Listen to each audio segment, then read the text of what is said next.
Now we are going to discuss about even reaction, जिसे हम first order elimination reaction बोलते हैं या यूनिमॉलिक्यूलर एलिमिनेशन रिएक्शन भी बोल सकते हैं। सो इवन रिएक्शन बहुत ही आसान होता है। ऐसे एलिमिनेशन रिएक्शन जो पोलर प्रोटिक सॉल्वेंट में हाई टेम्परेचर पर होते हैं वो इवन रिएक्शन कहलाते हैं। पोलर प्रोटिक सॉल्वेंट और हाई टेम्परेचर। जैसे मैं एक रिएक्शन ऐसे दूं, ये कंपाउंड है ऐसे, this one is CH3 CHCl CH2 and CH3। इसको मैंने वाटर के प्रेजेंस में रिएक्शन करा दिया। वाटर पोलर प्रोटिक सॉल्वेंट है। अगर मैं सिर्फ वाटर लूंगा तो ये SN1 रिएक्शन हो जाएगा, या कोई पोलर प्रोटिक सॉल्वेंट लूंगा तो ये SN1 हो जाएगा। बट साथ में हीट है। Heat means temperature, temperature is more than 25 degree Celsius. तो अब ये SN1 ना होके इवन रिएक्शन हो जाएगा। जहां पर लीविंग ग्रुप है अल्फा कार्बन, उसके बगल वाले दोनों कार्बन बीटा, ये दोनों बीटा कार्बन। अब इवन रिएक्शन में क्या होगा कि अल्फा से लीविंग ग्रुप निकलेगा और बीटा से H निकल गया। अब बीटा से जब H निकला, दो बीटा पोजीशन है तो दो प्रोडक्ट बन गए। This is CH3 CH double bond CH and this is CH3।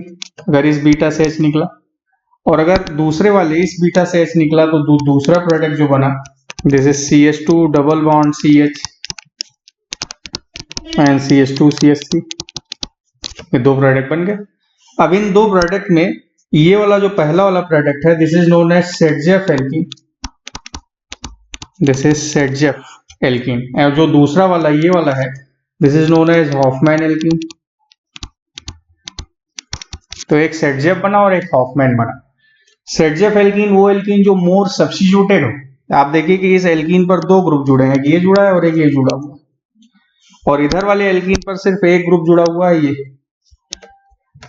तो जो मोर सब्स्टिट्यूटेड एल्कीन होता है, यानी जहां पर एल्कीन पर ज्यादा डबल बॉन्डेड कार्बन पर ज्यादा ग्रुप जुड़े हों, वो सेटजेफ कहलाएगा।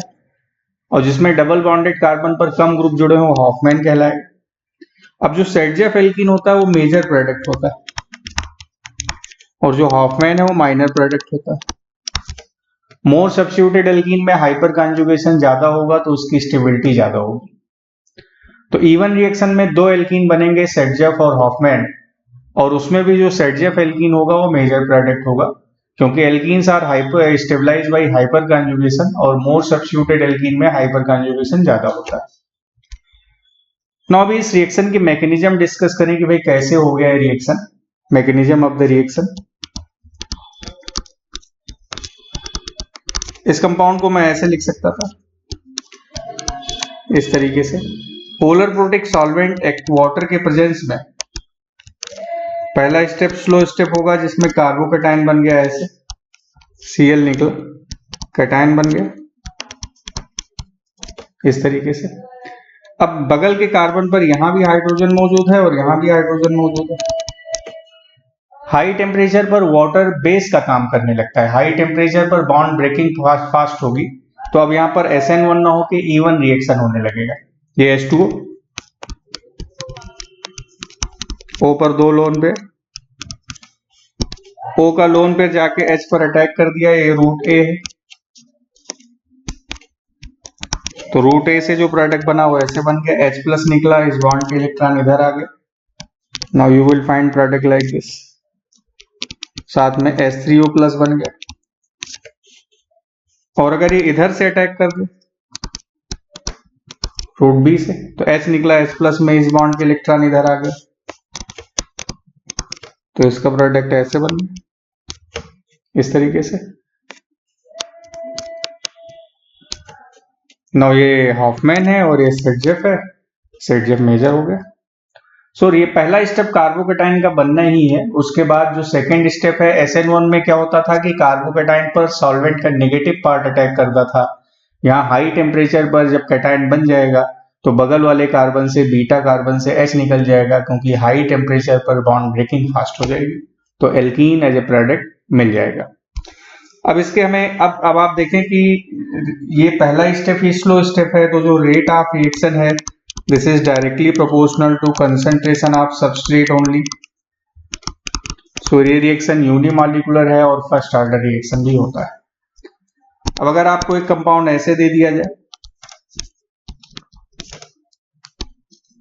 इस तरीके से। This is Br। इस पर मिथेनॉल का रिएक्शन हाई टेम्परेचर पर करा दें तो ये अल्फा कार्बन, ये बीटा कार्बन और ये बीटा कार्बन, ये दोनों आइडेंटिकल है, दोनों CH3 है, बोथ आर आइडेंटिकल। अब बीटा से H निकला तो प्रोडक्ट ऐसे बनता जाएगा, एक ये बन गया। और अगर दूसरे बीटा से H निकला तो अगर यहां से H निकला तो ये बन जाएगा, अगर इस पोजीशन से H निकलेगा तो ये वाला प्रोडक्ट बन जाएगा। दो प्रोडक्ट बन गए। अब आप देखिए इन दोनों प्रोडक्ट में ये जो एल्कीन है ये मोर सब्स्टिट्यूटेड है और ये लेस सब्स्टिट्यूटेड है, तो ये मेजर प्रोडक्ट हो गया और ये माइनर प्रोडक्ट हो गया। This is major and minor, इस तरह से रिएक्शन हो गया। अब अगर ये ऐसा कंपाउंड है, this is OTF, ethanol, heat, OTF is a leaving group. Now this is the major product. अगर एक रिएक्शन ऐसे है,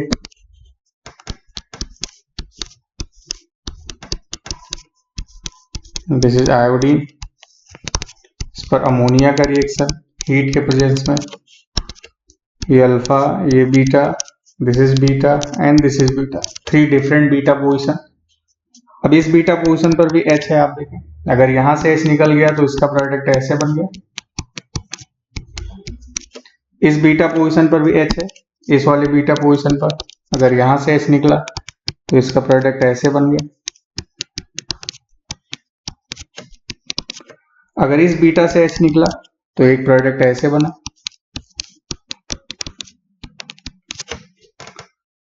अब इन तीनों में ये वाला मेजर प्रोडक्ट ये सेटजेफ होगा, बाकी सब दोनों ये हॉफमैन माइनर प्रोडक्ट होगा। जो मोर सब्स्टिट्यूटेड एल्कीन होगा वही मेजर होगा। सो this is how E one reaction proceed. E one reaction carbocation से होता है, इसलिए ऐसे सबस्ट्रेट जो मोर स्टेबलाइज कार्बोकेटायन बनाएंगे उसमें इवन उतना फास्ट होता जाएगा। जैसे अगर रेट ऑफ रिएक्शन की बात करें हम लोग, now this is 3 degree halide, this is 2 degree halide and this is 1 degree halide, 1 degree, 2 degree और 3 डिग्री, तो 3 डिग्री में सबसे फास्ट होगा। लीविंग ग्रुप जितना बेहतर होगा इवन रिएक्शन उतना फास्ट होगा। कहने का मतलब जैसे ये आयोडीन, ये ब्रोमीन,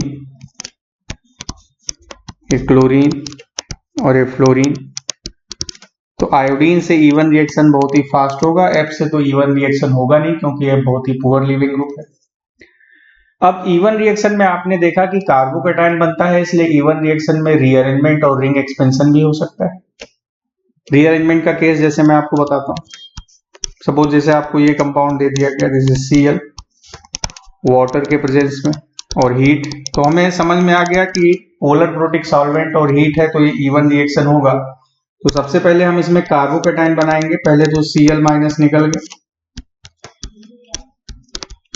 ये प्लस आ गया, ये 2 डिग्री का टाइम बन गया। अब मिथाइल की शिफ्टिंग हो गई तो ये 3 डिग्री का टाइम बन गया। अब प्लस के बगल से H निकल सकता है तो H यहां से निकल सकता है और यहां से निकल सकता है। H डिफरेंट पोजीशन से निकला तो एक प्रोडक्ट ऐसे मिल गया और एक प्रोडक्ट ऐसे मिल गया। अब ये मेजर होगा और ये माइनर होगा। इस तरीके से मैं रिंग एक्सपेंशन का भी एक केस आपको बताता हूं। जैसे ये कंपाउंड, इस पर अगर मैं फॉर्मिक एसिड और हीट का रिएक्शन करा दूं, पोलर प्रोटिक सॉल्वेंट और हीट, कंफर्म हो गया कि रिएक्शन इवन है। पहले तो लीविंग ग्रुप Cl माइनस निकला, कार्बोकेटायन बन गया ऐसे। अब रिंग का एक्सपेंशन होगा, 5 मेंबर रिंग 6 मेंबर रिंग में एक्सपेंड होएगा। यहाँ पे प्लस, ये आ गया। नाउ दिस इज 1 2 3 4 5 और 6। मैं इसको ऐसे लिख सकता हूं,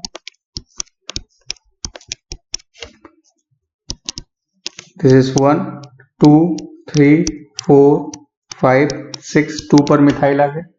अब ये हाइड्रोजन की शिफ्टिंग हो गई, 3 डिग्री का टाइम बन गया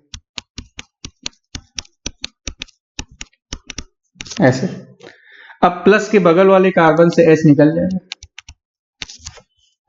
H यहां से निकल सकता है और यहां से, तो अगर दोनों जगह से H निकला तो इसका एक प्रोडक्ट तो ऐसे बन गया और दूसरा ऐसे बन गया, पहला वाला मेजर और दूसरा माइनर, इस तरह। So this is how rearrangement and ring expansion take place in even reaction. तो आपने देखा कि इवन रिएक्शन कार्बोकेटाइन से होगा, जो सबस्ट्रेट जितना स्टेबलाइज कैटाइन बनाएंगे इवन उतना फास्ट होगा, बेटर लीविंग ग्रुप के साथ इवन बढ़ता जाएगा। इवन रिएक्शन में रीअरेंजमेंट और रिंग एक्सपेंशन होगा। इवन और SN1 में डिफरेंस सिर्फ टेम्परेचर का है, अगर पोलर प्रोटिक सॉल्वेंट के साथ हाई टेम्परेचर है तो वो रिएक्शन इवन रिएक्शन हो जाएगा।